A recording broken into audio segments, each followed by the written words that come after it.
Reminder, Off the Wall Breakfast is brought to you by Optimum Nutrition. To unlock more you, choose Optimum Nutrition. Méabh De Búrca is with us to reflect on a chastening night for the Republic of Ireland women's national team. Méabh, good morning to you. How are you?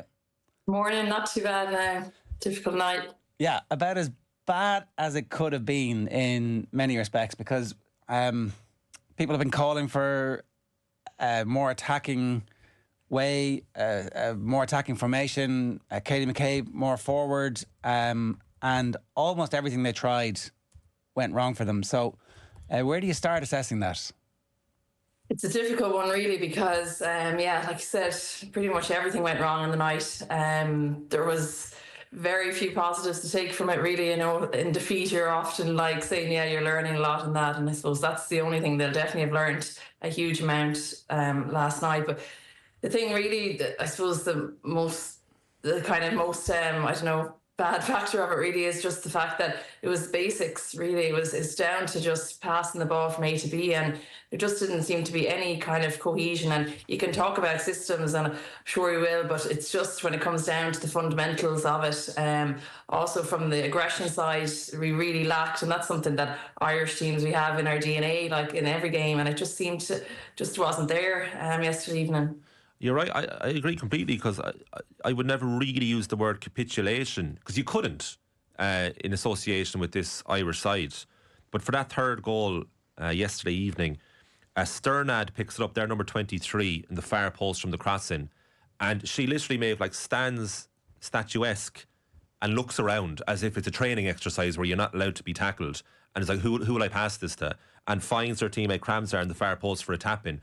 And it's kind of remarkable to watch, because for all the flaws that this Irish team has, and a lot of them are on the ball, off the ball, they've generally been pretty decent. Like, what was this, the pure mental collapse? Like, was it within the game itself, or is this actually a systemic problem?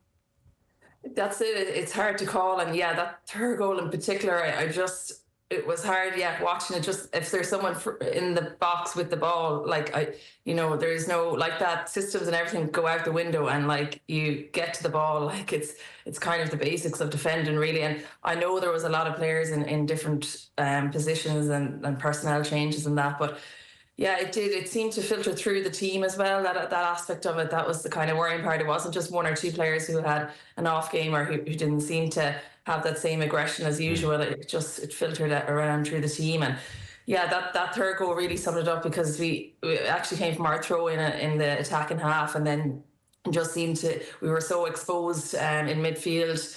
And then, we went to miss a tackle, and then it was just them running at us. And I think that was a huge factor for me, was the fact that we only played at one defensive mid as opposed to two defensive mid. I think that was really one of the big factors. Although it's such a small tweak, I think it really defined the game. We were left so exposed from the counter-attack. And that defensive midfielder doesn't have a club at the moment, so it's like a huge amount of emphasis. I want to ask about Katie McCabe in a second, but in terms of the result and its legacy, Méabh, would you be on the side that, look, it was a terrible night and there'd be probably a bit of trauma from it, but ultimately it could be a positive if it's used in the right way? Or would you be more on the side that, no, this is actually really damaging to this group, and you kind of worry for the Greece back-to-back games in April?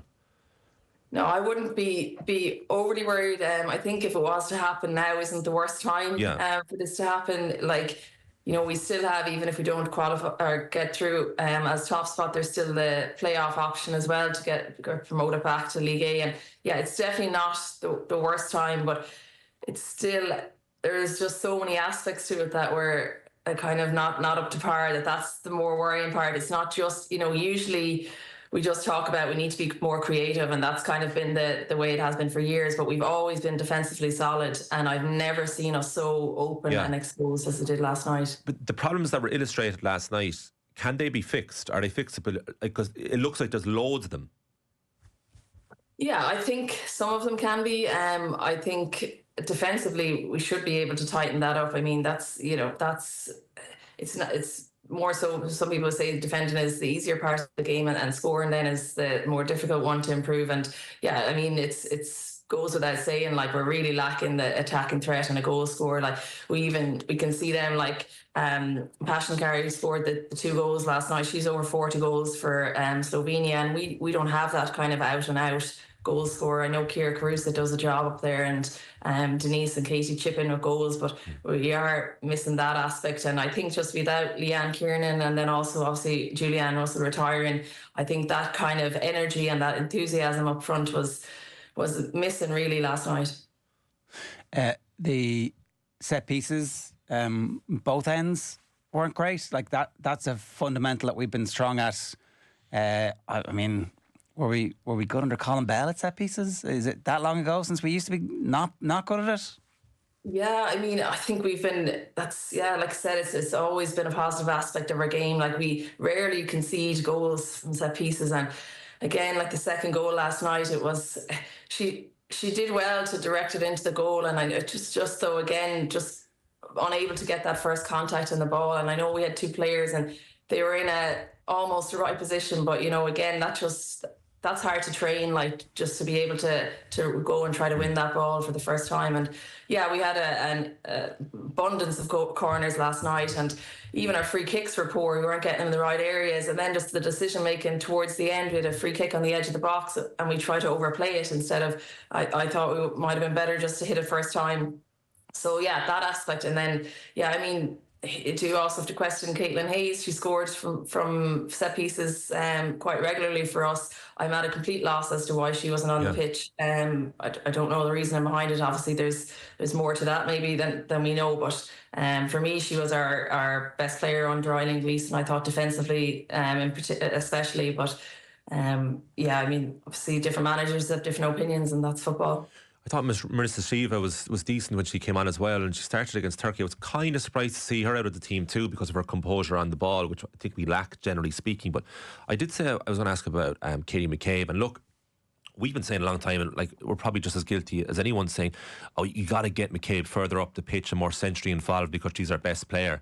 And Carla Ward did that last night, and it actually was it was a good look in midfield 3 in terms of experience and quality with her and Denise O'Sullivan and Littlejohn. But the problem is, I guess, there's not really a viable alternative for McCabe's original position. What happens now? Is it a case, Maeve, that you got to put McCabe back to left back from now on? I think so. I mean, it didn't work at all, Herman, in centre mid there. But again, a lot of things didn't work, so it's kind of hard to pinpoint it down to that. You know, maybe would it work in another game? Possibly, but I think it just gives us more balance and in that left back area. And I mean, if we can get her attacking from there, I mean, she does it with Arsenal, you know, week in and week out. Obviously, they have the quality of players is on a different level there, and they do possess the ball a lot more than we would generally with the Irish team. So there's that aspect. But yeah, I think just operating in some form on that left side, obviously with Megan Campbell out as well, it was, you know, that through kind of that balance. We didn't have a left-footed defender on the pitch either in the first half. So, yeah, it was a difficult one to call, but I think definitely operating on that left side, we should be able to get the best out of her. It's definitely a collective problem for sure. I suppose like any team in any sport, you want to get the best out of your best player. But maybe that does mean McCabe going back to where she should be playing. It is hard to know. I know, like Wales did it for years. Gareth Bale, they got a lot more out of him going forward, and it can work. You know, people often change positions. You know, for the national team, but I'm just not sure that I think on the left side is definitely better. I think in Bale's case too, he was sort of playing in that general area for Real Madrid too, which is with McCabe, we're asking her to do something completely different from club level. I like the front David three. Alaba would have been David Alaba, exactly, was one where they tried to shoehorn him into a better position. It worked very well. He ran games against Ireland from midfield when he was playing fullback for Bayern. So there is precedent. Yeah, but like, look, I mean, they also had other very good players. Yeah, that's like, the thing, is it was against Ireland. What's the formation that we're using that is allowing Katie McCabe to get on the ball at left back? Like we just had James de Banquet on there, and he was talking about out of possession, they're a 3, in possession, they're a back 4. Like, there is a way to have your left back in the style of Trent, right? But then you start making these comparisons to Trent. He plays for Liverpool. He's passing the ball to Mo Salah. Like, Katie McCabe at the moment is passing the ball to players who aren't first team regulars at a very high level. Yeah, and also we have, I suppose, the issue manager.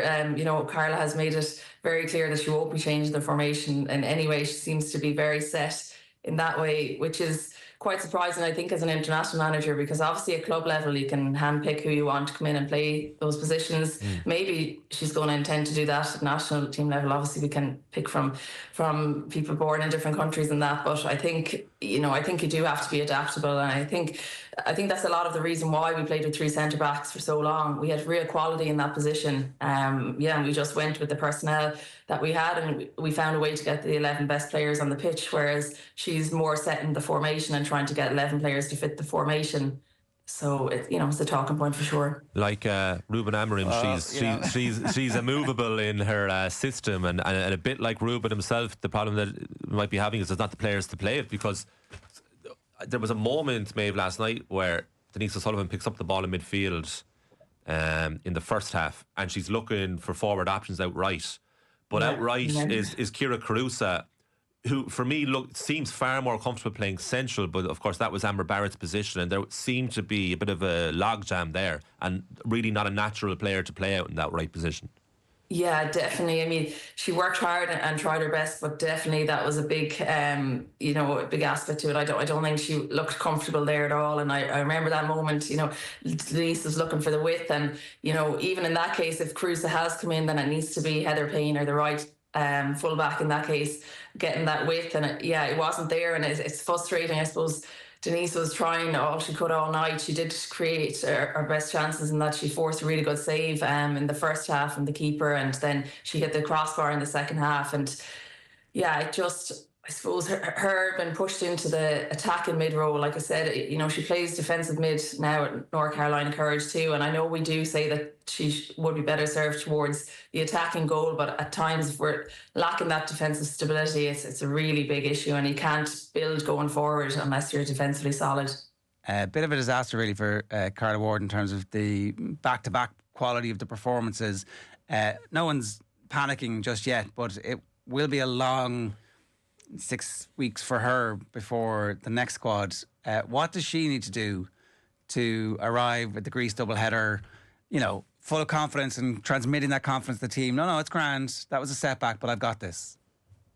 Yeah, I mean, and in fairness to her, I think she took a lot of the pressure off the girls last night. Afterwards, she did put the blame on herself in a way, and I think that is a big quality to have in a manager, to be able to do that and to try, like I said, take somewhat of the blame. She wasn't putting that on the players at all, and I think she'll have learned a huge amount. I mean, she did only come in with a couple of training sessions before Turkey, and same again before this game, so you are really limited in how much information you can get across without overloading the players. And I think she'll just have so much, learnings from this, and she'll know the players as well a lot more too, and their qualities on the pitch and off the pitch, and she'll be able to bring in, might see some changes in the squad too. Who knows? She'll have a better idea of the player pool out there too. As bizarre as this question sounds, Maeve, what are the positives with this Irish squad at the moment? Like going into those consecutive Greece games, are there elements of light with the current panel available? Because we've talked a lot about the negatives, and rightly so, but what does Carla Ward tangibly have to grab to? I suppose they've nothing to lose is the main thing going into the Greece game. It can't get a whole lot worse, to be honest. Can't remember a defeat as bad, but sticking to the positives, I mean, there is some youth coming through for sure, like the likes of Abby Larkin. When she came on, I thought she was a bright spark out on the right, and she definitely brought that bit of kind of tenacity, I suppose, to the game. And there are younger players coming through, the likes of Tara O'Hanlon, who's at Man City. She has injury problems at the moment, but there is a lot of talk about her. She was in the squad, and could she make that left back spot her own, and then, like I said, push Katie on in that case. But yeah, I think definitely the kind of youth coming through, and that is definitely a positive to take. And the girls even in there, the likes of Anna Patton, who's recently kind of in the squad, even Aoife Mannion too, like they haven't been around the squad for long periods, and they're going to grow into leaders too, I think. And that was probably lacking a bit, particularly on the back line, I thought. Without the likes of Louise Quinn, Diane Caldwell or Niamh Fahey, there was that kind of gap there, I thought. Maeve, great to have you with us. Thanks a million. Cheers. Thanks a million. See you.